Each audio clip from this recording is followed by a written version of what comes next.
JB right now. Hey, Jason Bonham. Yo, what up? Hey, man. No, sorry, I mean Jay-Z, did you say, or JB? Yeah. Well, we're sure looking forward to Friday night, man. Your show at the Canyon Club in Agoura, Jason Bonham. Boy. I am looking forward to it myself. It's been, I mean, I love the Canyon Club. I've played it a few times now with my previous employers and Foreigner, and so it's going to be a while since I've gone back there and played a reflection of my own career of to date. So it's the first time I'm ever doing that. It's been put together the way I would have liked to have done it.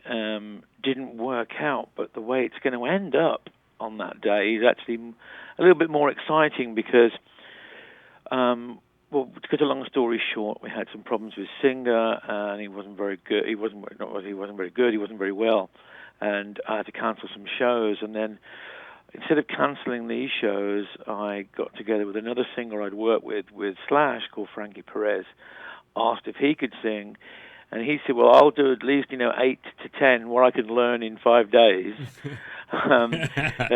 because he's doing kind of mostly all the original stuff, which is a big, it's a lot easier when you've heard it every day. Right. But then to help him out, I've actually got Marty Fredrickson, which was a singer that came in after Daniel McMaster and Bonham, and was in a band for a short time with me called Motherland, which also Ian Hatton, who's on guitar in this band, was in.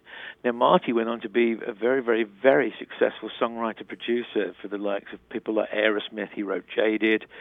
He worked with Ozzy Osbourne. He'd worked, with a hell of a lot of different artists.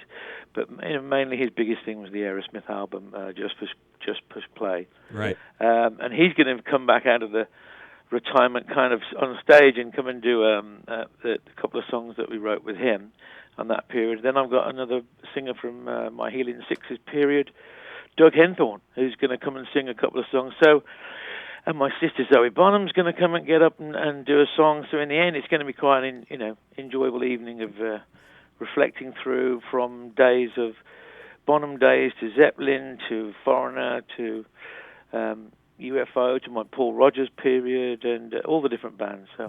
Yeah, Jason's going to be up there 5.5 hours on stage, man. I will, if I start doing the stories in between the songs, it will be. Yeah. I mean, we were rehearsing one of the songs, and I thought, if I do this song without explaining why, people will say, why are you doing a song from Robert Plant's first solo album? You didn't play drums on it. Well, I actually did all the demos for it. Robert used to pick me up from school, and I'd be wearing my school uniform, and I was about 14, and 15 years old, and I'd go into the room, and we'd be working on all the new songs, and one of the songs we do in the show is a song that I worked on with him when I was 15, so I've always wanted to play it, and it's a beautiful song, and I hope everyone else enjoys it.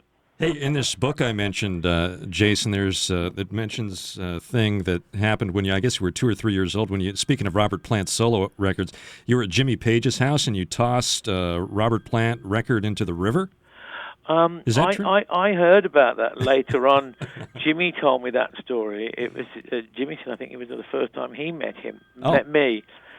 It was the first time Jimmy met me, I believe. And I walked into his apartment and picked up this record and threw it into the river, and it was Robert's solo single, which, I was a child at the time. Yeah.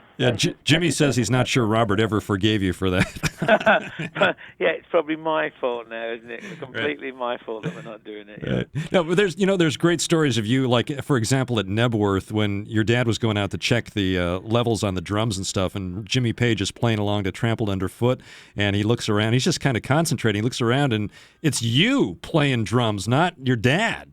Yeah, and it's strange. I can remember that like it was yesterday, because even the warm-up to it, because Dad said, I want you to play Trampled Underfoot. So he started putting it on the jukebox like he used to and say, right, play to this. And he said, when it comes to the solo section, he said, Jimmy will go longer than the what you're listening to here. So just wait for him to turn and he'll raise his hand. And then, that's the cue to do the breakdown. Right. So I'm like, oh, okay. As any kid would. And Yeah, I remember my dad got a ticket on the way down there. He just got a new Porsche. Uh-oh. And we got a ticket. And yeah, it wasn't as easy to get out of the tickets as it was in America for Zeppelin members. Yeah. In America, it was like, yeah, okay, John, slow down. But in England, they go, I don't care what you name your band is. I'm sorry, mate, you got to slow down. Right. But it was, it was very special. I mean, every time I've had chance to play with the chaps, and right up to the last time, which I hold very, very dear to my heart. It was the 6 weeks I spent with them preparing for the O2, and then the period afterwards where even though Robert wasn't there, I cherished the time I had with John and Jimmy just in a rehearsal room, listening to stories and jamming, and it was great. I really enjoyed it. In this new Zepp bio, Mick Wall calls your performance at the O2 at the reunion, calls it a revelation. Oh, well, thank you. It was, as I say, for me, if I went to a U2 concert just recently. I was talking to the guys there, and the Edge, because he was at the show, and he once again he commented how fantastic he thought the show was and what a good job I did. And I said, listen, you know what? If I'd have known all you guys were there and the amount of celebrities that were there, I think I'd have been a lot more nervous. Yeah. But all I was trying to do was impress the three guys on stage. Yeah. And that's as far as it went for me. I was just trying to impress them. You think of all the drummers in the audience that night who would have loved to be in your shoes, man. It's just... Yeah, well, I know what you mean. Yeah, it's yeah, I mean, they're all out there. I mean, the Dave Grohls and yeah, they were there. Chad right. Smith. Yeah, it was a very special night. Well, we're hearing such good things about you, man. I talked to a listener this morning who called your drumming thunderous. I mean, people are really looking forward to this, and I really thank you for letting some of our listeners meet you. I guess we're going to do a couple of meet and greets, too, with Jason Bonham. So, well, Friday night, man. Wonderful. Yeah, I'm looking, as I say, the way it's going, it's going to be fantastic. It's a broad spectrum of the music and everything I've done, from Bonham, Motherland, Healing Sixes to, of course, the most famous ones with Zeppelin, Foreigner, and Paul Rodgers. So a bit of everything. We've got some, different guests coming up, and I might ask my buddy Slash to come down and help out as well again. So, all right. It's going to be a fun night. So if you miss it, well, you'll be the one being told about it the next day. That's right. That's right. Well, Jason Bonham, thank you so much for doing this. Best luck with everything and the ongoing projects. You're drumming everywhere for everyone and everything, and keep rocking, man. Thank you very, very much. All right. Hey, Jason, thank you, man. I'm getting kind of chills here. I'm getting goosebumps because, like I said, I've been reading this damn book for the last couple of days and, like, every night. And so it's just kind of, this interview kind of just happened the last couple of days. And so it was kind of good preparation for me talking about you because I'm kind of in that Zepp mindset right now. So. Yeah.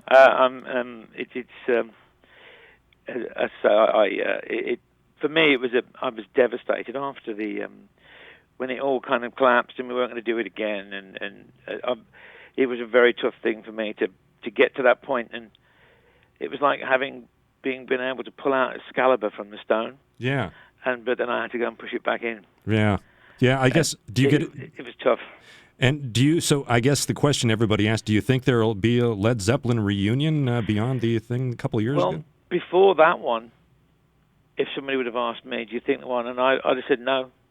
And that only realistically within 6 months of them talking about it, that happened. So yeah.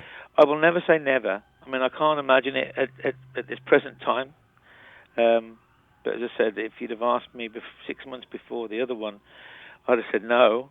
So the answer is no, not now. I mean, we can all hope. Yeah. And what I would like to see, I would love to, is to actually see the O2 show properly in a release, but there's no talk of it coming out at the moment. Yeah. I just hope, I hope it does. Yeah, me too. I mean, because there's so few people could have been there for that. God, we'd all love to see that, man. We've seen pictures and stuff, but to actually see the performance. Yeah, well, that's what Bono and Larry, the drummer, said from U2. He said, when the Edge and Adam went. He said, the bass player, he said, we went, we'll see him. This isn't just going to be a one-off. We'll see them when they come back through. And then he said, we regretted it since. Yeah. So must say that the guys from U2 really, really were absolutely. I felt just overwhelmed how gracious they were to me, respectful to my dad. It was to Zeppelin. It was for a band to be that huge, and the tour manager arranged a car to pick me up to take me into the stadium underneath the show, to go straight into the room and meet them, and with nobody else around. It was very humbling for me. They are wonderful. Was that the Rose Bowl show? Yeah, yeah. It was breathtaking. Yeah, it was stadium rock at its top. They are a phenomenal act and great songwriters, and they were so nice as well, and that was cool. Yeah, they know what they're doing, man.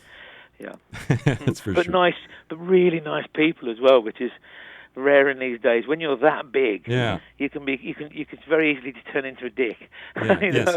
Yeah. But fantastic. Well, God, man, I'm so happy to talk to you. And I had to ask that question because it's probably the once in a lifetime I get to talk to you, so I had to ask the reunion question. Oh, no worries. All right, man. Jason. Well, thank you very much. Hey, best of luck, and we'll see you Friday night, man. Take care. Okay, buddy. Bye-bye. Thank you, man.